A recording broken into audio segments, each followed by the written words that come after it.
timer IC pin diagram, where we came to know that there are 8 pins, and 8 pin and 14 pin ICs are available, and we are going to discuss about 8 pin IC in our syllabus.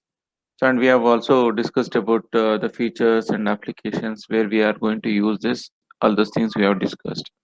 Today we'll discuss about how actually it is going to work, and how this 555 timer IC is going to be used to generate oscillation. As we know, there are two modes of operation of 555 timer, that is astable mode and monostable mode. For our syllabus, we have only a stable mode of operation which we have to study. The monostable mode of operation is not there for our syllabus, so we'll just study a stable mode of the operation. Before going on to a stable mode of operation, let us first study how actually a basic timing circuit works. If you understand this basic timing circuit, the same thing is applied for the 555 timer IC. So the same thing, it is just the double part. Here we have used only one op amp, there we will be using two op amps. That is the only change we'll be having. So you have to understand the basic timing circuit, how it is going to work, and what is the actual working mechanism in this. So here it is going to have a normal resistance circuit, which is in voltage divider circuit. As we have already seen, this kind of circuit is known as voltage divider circuit. A voltage divider circuit is used, and proper resistance values will be used, 5k, 10k, based upon the design. And we are going to have a capacitor, resistor. So all these things are connected to the supply plus 15-volt supply.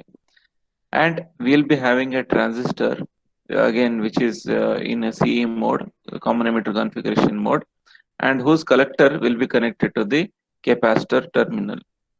And to both this the branches, each of the branch will be connected to the op amp's terminal.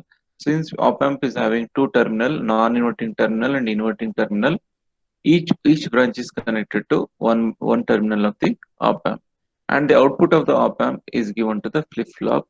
So we have already studied the flip flop. In that, SR flip flop is used here. So just for the purpose of understanding the basic timing diagram, here we assume that the reset pin is manually handled and set pin is handled by this circuit. Okay. Later on, when we study a stable mode of operation or 555 timer IC operation, so during that time, this R is given with some op amp circuitry. But here, just for the understanding purpose, we are going with this basic timing circuit. So we assume that this R is going to be handled manually. That means manually we'll be giving some values 1, 0, and all. And whatever the output we get at Q, that output is fed as input to the transistor, that is base of the transistor. Will be taking the input from this, and the Q bar is the output. Okay, Q bar will be the output which is going to generate the wave. Now let us start how it is going to work. See here, 15-volt supply is being used, and this 15-volt supply is going to be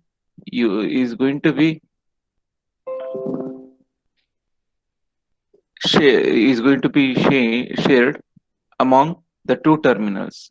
So let us assume that now the and one more thing, this op amp whatever we are using is a comparator, because both the inputs are being fed with some voltage values, because here we have some voltage value, and at the same time here also we'll have some voltage values. So here the duty of this op amp is to compare between these two inputs and give the output. We know that the flip flop is a digital circuit, and op amp and this circuitry is an analog for analog devices. So how we are going to compensate, how we are going to analyze it? See here, the analysis what we do is, if the output is positive, then we take S is equal to 1. If the output is negative, then we take S is equal to 0. See, that is what we are analyzing. At the same time, in the Q's output Q, if it is 1, then the base of the transistor will be having high voltage, might be around 5 volt. If the base of this, if the Q output is 0, then 0 volt is supplied to the base. Remember, when Q is equal to 1, the base will be given with 5 volt. When Q is equal to 0, the base will be given with 0 volt. So why we are assuming like that is because flip-flop is a digital circuit. The rest of the things are analog circuits. Because you have seen the comparator is an analog. It is going to compare the analog values and it is going to give the corresponding output. But SR flip-flops comes under digital circuits. So which will be obeying only zeros and ones. So coming to this circuit, let us study how actually it is going to work. Now let us assume this is at this point we are having the at this point the voltage is more compared to this point.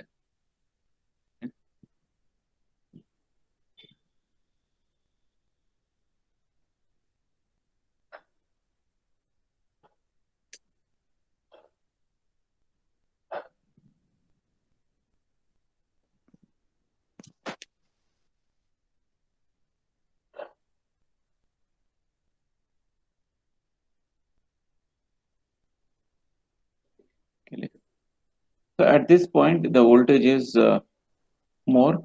At this point the voltage is more compared to this point. When this voltage is more compared to this voltage, you just see this terminal is connected to the this point is connected to the positive terminal of the op amp, and this terminal is connected to the negative terminal of op amp. When the positive terminal is greater than negative terminal, automatically the output will be positive. When positive terminal is greater than negative terminal, then the output terminal will be positive. When the output terminal is positive, then S is assumed to be 1. When S is equal to 1, according to our SR flip-flop truth table, what we have already studied, when S is equal to 1, and also what we do manually, we are going to take R is equal to 0 in this case. So when S is equal to 1, during that time what happens? Q becomes 1 and Q bar becomes 0. So when Q becomes 1, so during that time what happens is, see, this is connected to the base of the transistor. See, when the base of the transistor is been activated, since Q is equal to 1, the base of the transistor will be given with 5 volt. When the base of the transistor is given with 5 volt, automatically the equivalent current will be given out here. So when the base current is going to increase, automatically the collector current is also going to increase. And here what happens is, so the direction of the current or the circuit is so arranged that the current here will be in this direction, from this junction towards the collector, it will be in this direction. So now what happens is, the collector, when base current is more, automatically collector current has to be more. So what it is going to do is, it is going to start drawing more current from this point. So from this point means this point is which is connected to the capacitor. So now what happens is, the capacitor starts discharging, and all the charges which are stored in capacitor are drawn through this collector and are fed to the ground. So when all the charges of the capacitor is being drawn and it is going to the ground, now what happens? This process is known as discharging of capacitor. When discharging of capacitor starts, during that time you can see this junction and this junction are very near, or since there is no resistance between this node and this node, we can consider this node and this node both are same. And whatever the voltage we have here, that will be because of the capacitor. So how we are going to analyze? I have told you many times, but still I am going to tell. Let us assume that this point is some V or V1. If the voltage across V1 is equal to the drop across R, then analyze how what voltage R is having. See, the voltage across R is the difference between the two terminal. One terminal is 15, other terminal is V1. So the voltage across R will be 15 minus V1. Coming to this, one terminal of the capacitor is having, since I told this node and this node or this junction both are same. If this is V1, other terminal is 0. V1 minus 0 is V1. That means the whatever the voltage here we are having, that is not the actual voltage which is across this. The voltage across this is the voltage which is present across the capacitor. How we confirm that? We confirm that by analyzing the potential difference across the capacitor. The potential difference across the capacitor is V, if this is V1, V1 minus 0 is equal to V1. So obviously the voltage across this is V1. The potential difference across this one is 15 minus V1. 15 minus V1. But what is the voltage we have assumed here? V1. So which terminal, which component is having V1? Capacitor is having V1.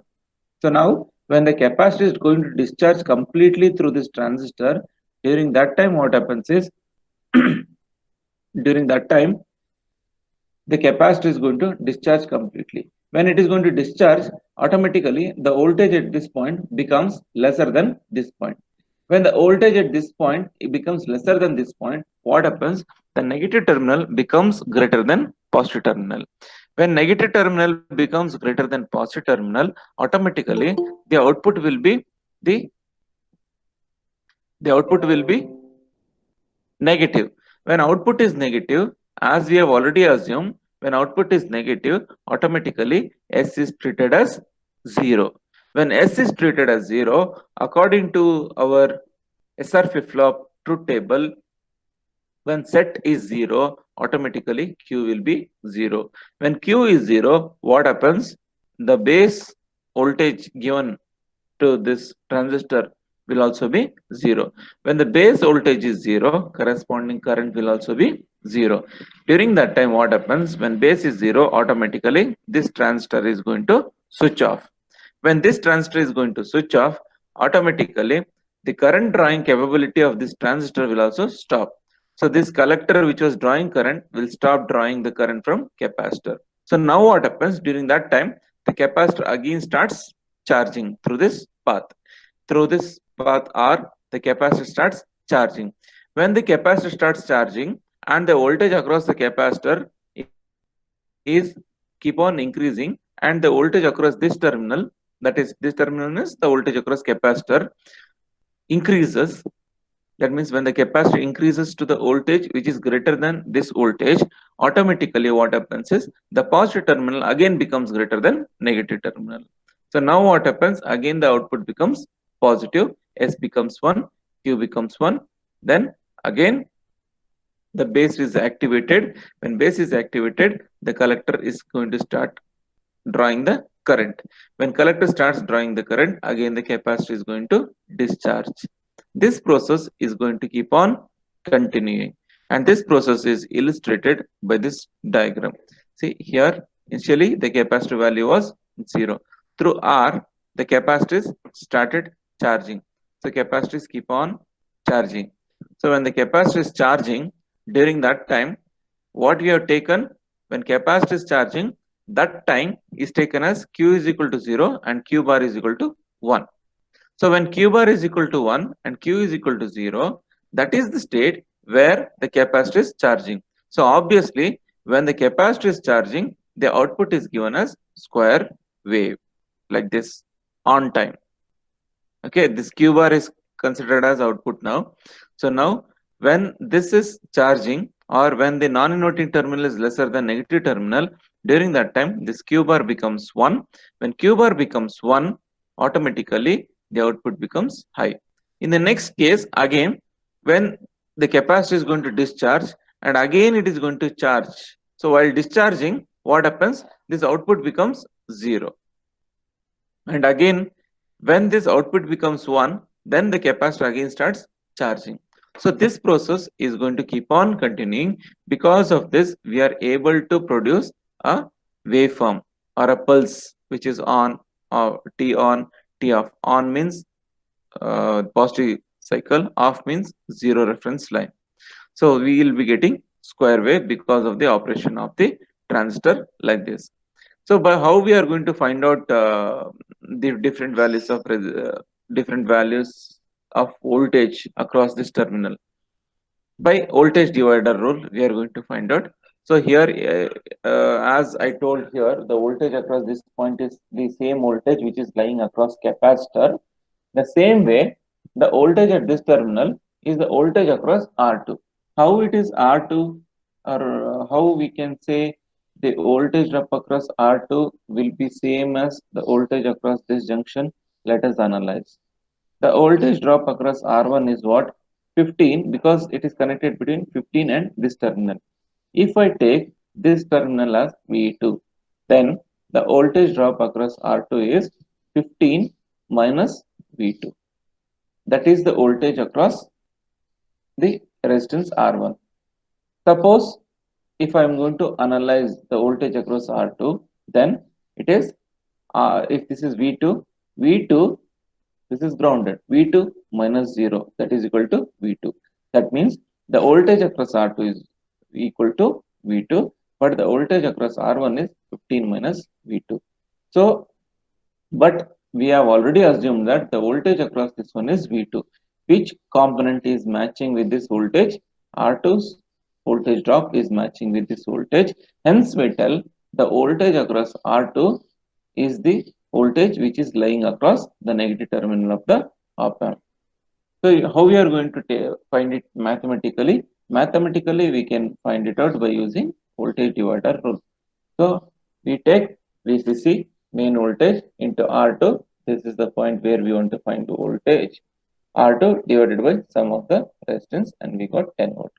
This is how we are going to find the voltage across this terminal and the voltage across this terminal. And this process of keep comparing between the two inputs will be keep on continuing, and because of that, sometimes S becomes 1, R becomes 1, sometimes S becomes 0, sometimes R becomes 0. This keeps on continuing. Because of this, we are able to produce a square waveform. So that is how actually a timing circuit works. This is the basic timing circuit. This is the idea of timing circuit. This is the basis for all the timing circuit. In the same way, all the timing circuits are going to work. Here we are using a discrete component, discrete component. But practically, what happens in 555 timer IC? This everything will be embedded in a single chip. Only the terminals, they will be taking out some terminals that will be illustrated as pins. Okay, so this is about timing circuit. Next is, let us understand the modes of operation of 555 timer IC. So as we already discussed, there are two modes of operation. One is monostable mode, multi-vibrator mode, and other one is a stable multi-vibrator mode of operation. So what is this multi-vibrator? The multi-vibrator is a device which is going to generate signals or oscillations. So first thing is a stable multi-vibrator using IC 555 timer. A stable, as I told, a stable. That means none of the states are stable. That means it is not going to lie either in positive or negative. It will be keep on changing, positive, negative, positive, negative, positive, negative. It will be keep on changing. So it doesn't have any stable state. It keeps changing its state from low to high and high to low. After some time, this multi-vibrator is also called free running multi-vibrator or rectangular wave generator circuit. In exam, to twist the question, they can ask like this also. Instead of asking explain a stable multi-vibrator, they can ask you explain free running multi-vibrator or explain rectangular wave generator circuit. They can ask like this. Even they ask the question like this, your answer should be a stable multi-vibrator using 555 timer IC. The same explanation you have to give. Please remember, these are the other names of a stable multi-vibrator using IC 555. A astable multi-vibrator doesn't require any external trigger circuit to change the state of the output. The circuit of an astable is as shown. So here as yesterday when we were discussing about IC 555 timer, I told you pin number 2 is a trigger. That means in order to actuate anything, we are going to we are going to trigger, or we are going to give some pulses here, which is going to trigger the operation of 555 timer. But here in astable, we are not going to use any such triggering pulses. So no triggering pulses is used. So automatically, that indicates it is going to trigger itself. It is not going to use any external supply for triggering. It is going to trigger itself. So understand the circuit very, because this question is very important from the point of examination. Explain astable mode of multivibrator. They'll ask it 6 to 8 marks. So coming to this, we have the same circuit, but here we have two op-amps, two comparator. One comparator is known as upper comparator, other comparator is known as lower comparator. So the upper comparator is connected to the S and lower comparator is connected to R. While discussing with our this basic timing circuit, we were telling that we are just having the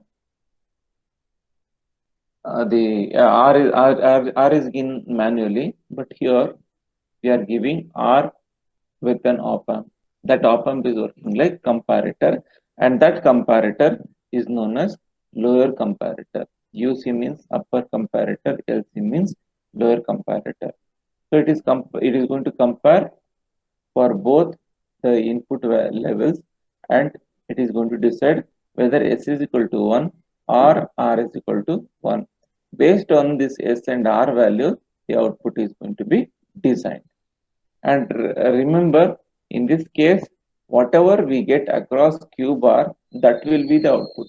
While studying SR flip-flop, we were telling Q is the output and Q bar is the complement of Q.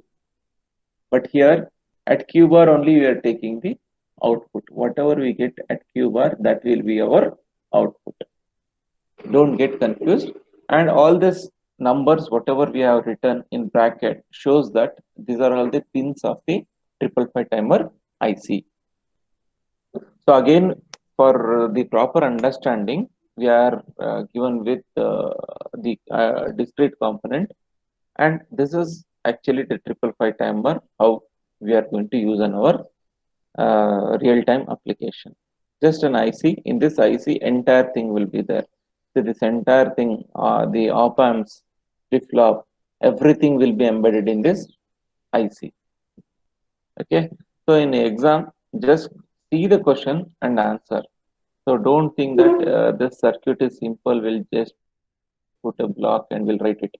So if they're asking, write the or explain astable mode of operation using IC 555 timer, then you can write this one. If they are asking astable multivibrator using discrete component, or explain astable multivibrator in detail using IC 555 timer, then you have to explain this one. Okay. So, but for understanding this circuit is better, because in order to write the explanation, you have to know how it works in this part of circuit, because here you cannot analyze anything. Everything is embedded inside. You'll not know what happens inside. So better to just remember this one. So coming to this, here we have an SR flip-flop, upper comparator, lower comparator, and this is one voltage divider circuit. This is also one voltage divider circuit, which is connected to plus VCC. The next question is, why we are going to call it as 555 timer IC? Why not in any other name? Why? Because this 555 timer IC, for the designing purpose, they are going to use 3 5K resistors.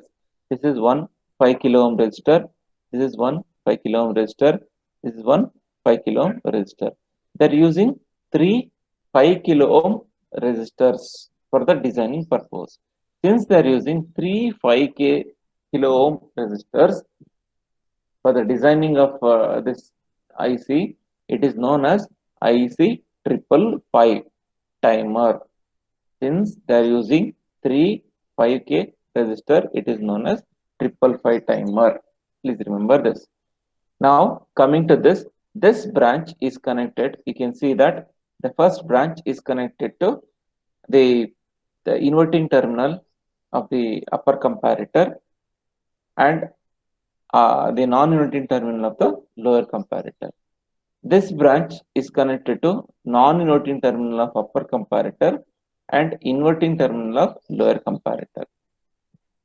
Now, this resistors, since we are using three 5k kilo ohm resistors, what happens here is the voltage at this point, whatever we are getting across this pin, will be 2 by 3rd of VCC.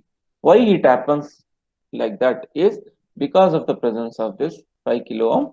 The voltage across this terminal will be 2 by 3rd VCC. Whatever the voltage will be getting here will be 2 by 3rd of this supply VCC. Coming to this point, the voltage whatever we will be getting here will be equal to 1 by 3rd of the VCC. So 1 by 3rd of VCC will be available at this point. Okay. Coming to the inverting terminals. So here, whatever the voltage we'll have here, so the same voltage will appear across this inverting terminal and this positive terminal. And we have a capacitor here again. Now, initially what happens is the capacitor is 0. The capacitor is 0. Now, by using this plus VCC, through RA and RB, the capacitor is going to charge. So the current is flowing like this through VCC. Through RA, RB, the current is going to flow to the capacitor. And when it flows to the capacitor, automatically the capacitor starts charging. When the capacitor starts charging, and when the voltage across the capacitor becomes voltage across the capacitor means this this voltage, the voltage across this point. Okay, so when the voltage across this capacitor becomes greater than the 1 by 3rd VCC. Okay, during that time, what happens is when the voltage across this capacitor becomes greater than 1 by 3rd VCC, automatically negative terminal, this minus will be greater than plus. When minus is greater than plus, the output will be 0. When this output is 0 and this voltage, almost the same voltage will be having across pin number 6. So now, since the voltage across this one is just greater than 1 by 3rd VCC, but it might not be greater than 2 by 3rd VCC, or let us assume the voltage at pin across the capacitor is greater than 2 by 3 VCC. Let us assume this case. It is voltage across pin number 2 is greater than 2 by 3 VCC. During that time, the voltage across 6 is greater compared to voltage across 5. When voltage across 6 is greater than 5, then positive terminal is greater than negative terminal. At the same time here, pin number 2 will be at higher potential compared to this potential. Now what happens? Here negative terminal is high compared to positive terminal. So lower comparator output is 0. But here pin number 6 is greater than pin number 5. So upper comparator output will go to 1 because pin number 6 is connected to the positive terminal.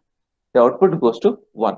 When upper comparator output goes to 1 and lower comparator output goes to 0, then S becomes 1, R becomes 0. When S is equal to 1, R is equal to 0, we know that during that time Q will be equal to 1 and Q bar will be equal to 0. So when Q bar is equal to 0, you will be having 0 reference line. This 0 reference line you will be having. When Q is equal to 1, so as I told before, when Q is equal to 1, it indicates that Q logic 1 is equal to 5 volt. When 5 volt is been given to the base of this transistor, automatically the transistor gets forward biased The current which is equivalent to 5 volt will be the base current. So when the base current increases, automatically collector current has to increase. And you know that the direction of the collector current will be in this direction towards the base. So now what happens? The collector current, since it has to be greater than the base current, it tries to draw more and more current.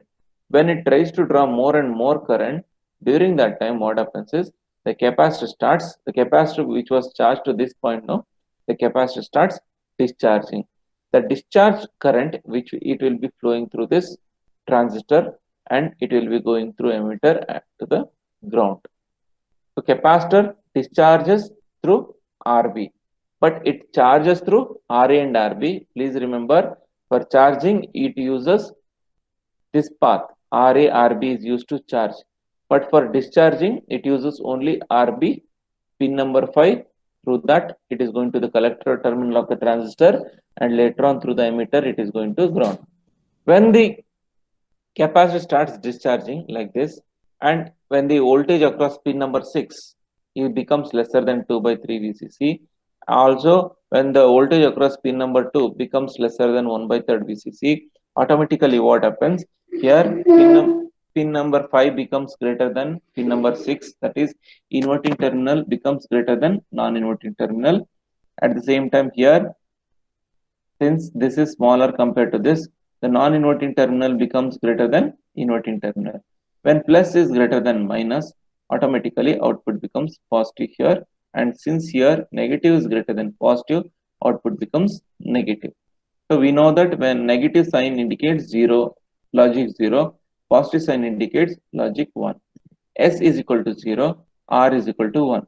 When set is equal to 0, R is equal to 1, we know that the output will be Q is equal to 0 and Q bar will be equal to 1. When Q bar becomes 1, automatically the output goes to logic 1. Okay, so when Q is equal to 0, automatically what happens? The base which is connected to the Q terminal will be, because of that, the transistor will be off. When the transistor is off, the driving capability of the transistor stops. The whatever it was driving through this pin number 7, no, that will be stopped. When that is stopped, during that time what happens? There will be a path for this plus VCC to send the current to the capacitor. Since there is no driving path here, so through RA and RB, again the capacitor starts charging. See, this is the charging level. This is how it is charging. Again, it is going to charge to the peak value. When the voltage across the capacitor becomes greater than 2 by 3 VCC, during that time, again the pin number 6 becomes greater than pin number 5 and pin number 2 becomes greater than this 1 by 3 VCC. When pin number 2 becomes greater than 1 by 3 VCC, again negative becomes greater than positive. Output here in the lower comparator become negative, and at the same time here, since pin number 6 is greater than pin number 5, the output becomes positive. When the output becomes positive, S is 1, R is equal to 0. Because of that, Q becomes 1 and Q bar becomes 0. So again, you'll have this 0 reference line. Again, when Q is equal to 1, this activates the transistor, and again the capacitor starts driving the current from this pin number 7. So all the charge which are stored in the capacitor is getting discharged through RB, and that is going to be fed to the ground.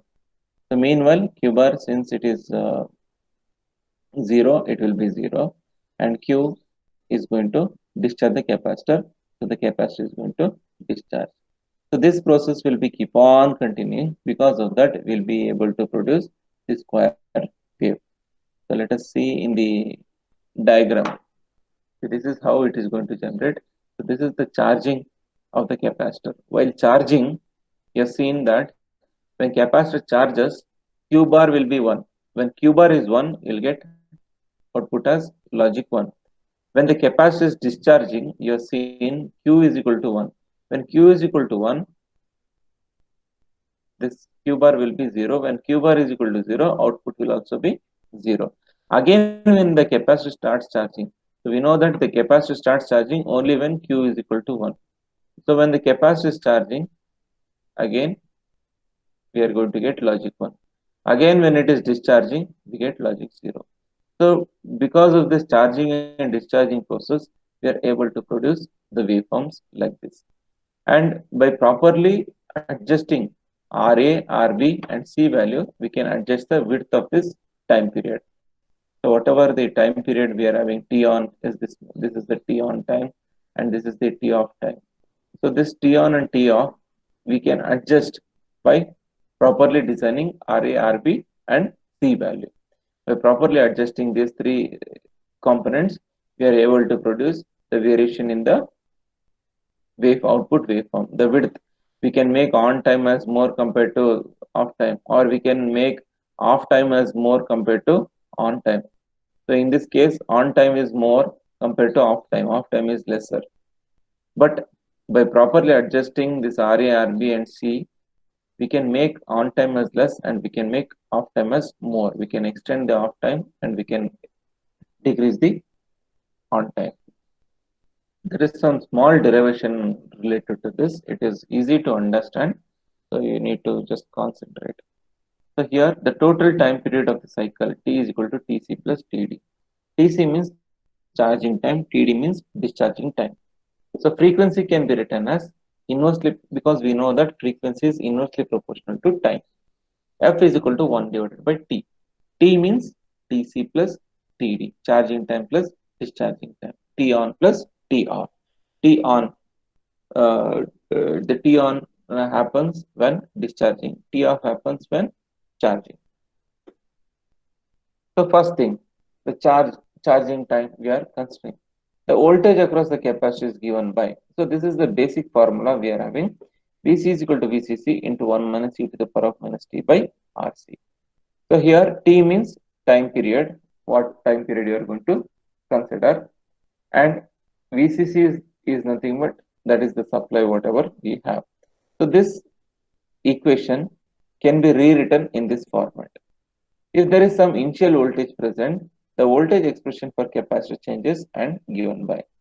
So this VC is nothing but the voltage across the capacitor. VC is the voltage across the capacitor. So VC is equal to Vf plus Vi minus Vf into e to the power of minus t by Rc. So what is Vf? Vf is the final voltage the capacitor can reach. What is I? This is the initial voltage of the capacitor. Then what is this Vc?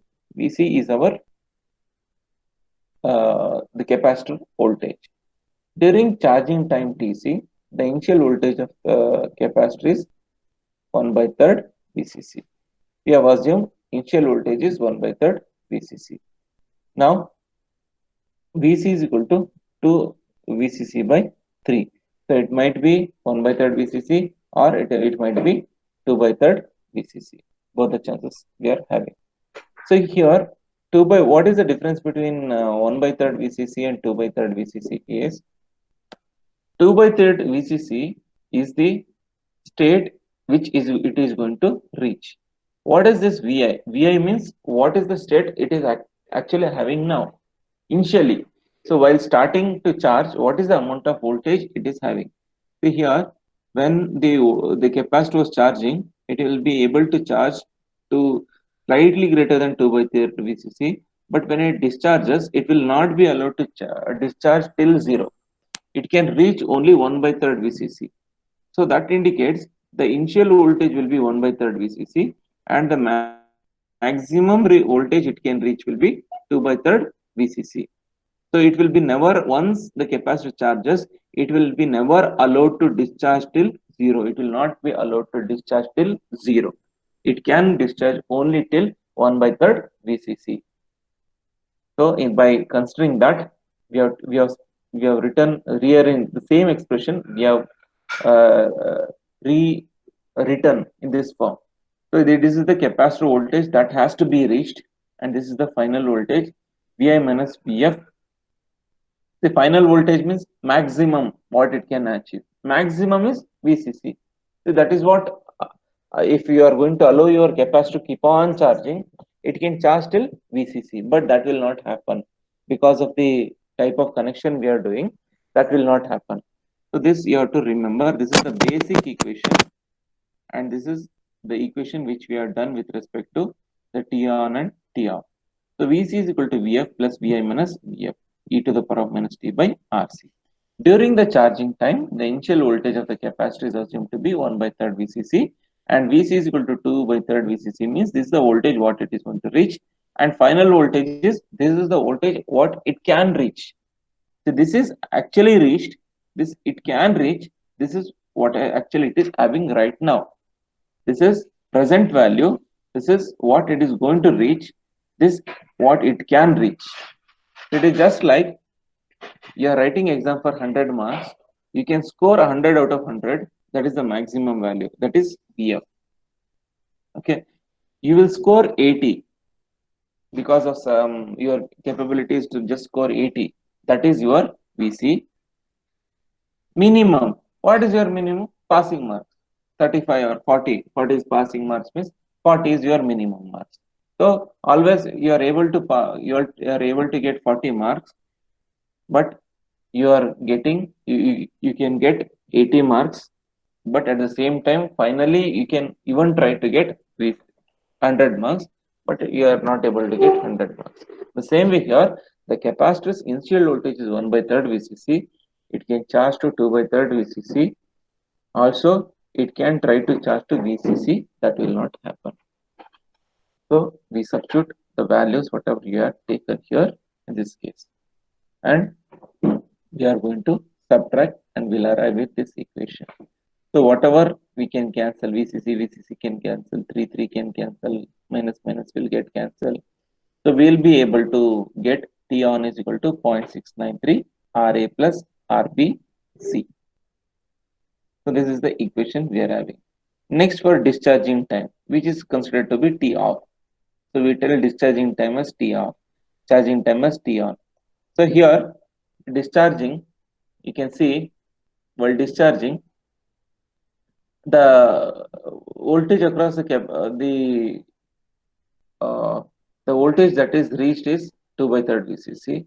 Voltage that will be reached is 1 by 3rd VCC. This is voltage it is having now.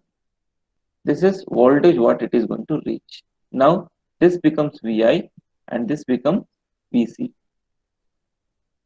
Now but the final value is again here VC. Okay, then it is done. So this is VC. So VC, I told you, this is what we have to achieve. So this is what the state it is going to reach. So that is VC. So 1 by 3rd VCC, 1 by 3rd VCC. And we have the formula VF. VF means final. Final voltage is what? It has to reach 0, but it is not allowed to reach 0. But still, ideally, we take the final value is 0. So VF is 0. This one is VI, initial voltage. So initial voltage means what is the voltage it is having right now. So right now we have assumed the capacitor is charged and now it is going to discharge, start discharging. That means now the voltage is 2 by 3rd VCC. So in this case, it acts as initial voltage. VI minus VF. VF means final voltage. So once it is discharging means the ideal final value is 0. It is discharging means it can discharge completely. So we are taking 0. But actually practically it is not going to discharge completely. But since we are doing theoretical analysis, we consider the final voltage to be 0. But actually this is the voltage across the capacitor which you are going to get. Again simplify this, we get T is equal to 0.693 RBC. That is your T off. You can observe one thing, for charging it used RA plus RB. For discharging only RB it used. So that's what I was telling. For charging the current passes through RA and RB, while discharging the current only passes through RB, not through RA. When you add these two, that gives you total time period TC plus TD. When you add this, the equation will be 0.693 into RA plus 2RB into C. Again take inverse of that because frequency is inversely proportional to time period. So when you take it, 1 by 0.693 becomes equal to 1.44. So the final equation for the frequency, so if they are asking find what is the frequency of oscillation that can be generated by an unstable multivibrator, then it is F is equal to 1.44 by RA plus 2RBC. By properly choosing RA, RB and C, you can design whatever frequency signal you want. So whatever frequency signal you want, that you can generate by properly choosing RA, RB and C. Expression for duty cycle. So duty cycle, it is going to tell to how much time duration it is going to, how much time duration it is having, the output cycle is on, and output how much time duration the output cycle is off. So percentage duty cycle is on time by total time. So on time is the charge during the charge time, it will be on. So TC by T. T means total time, which is sum of TC and TD into 100. Substitute that, whatever you can cancel, 0.693, 0.693 cc you can cancel. So RA plus RB by RA plus 2RB into 100. So by properly choosing RA, RB, we can vary the width. The width means the T on and T off. I was telling, we can increase or decrease this on time and off time. So this can be done by the duty cycle. So how we are going to do in the duty cycle? By properly adjusting RA, RB, we can increase this on time or we can decrease this on time. We can decrease this off time or we can increase this off time. So this is what we are going to do in the stable mode of multi vibrator. So this is the end of this module.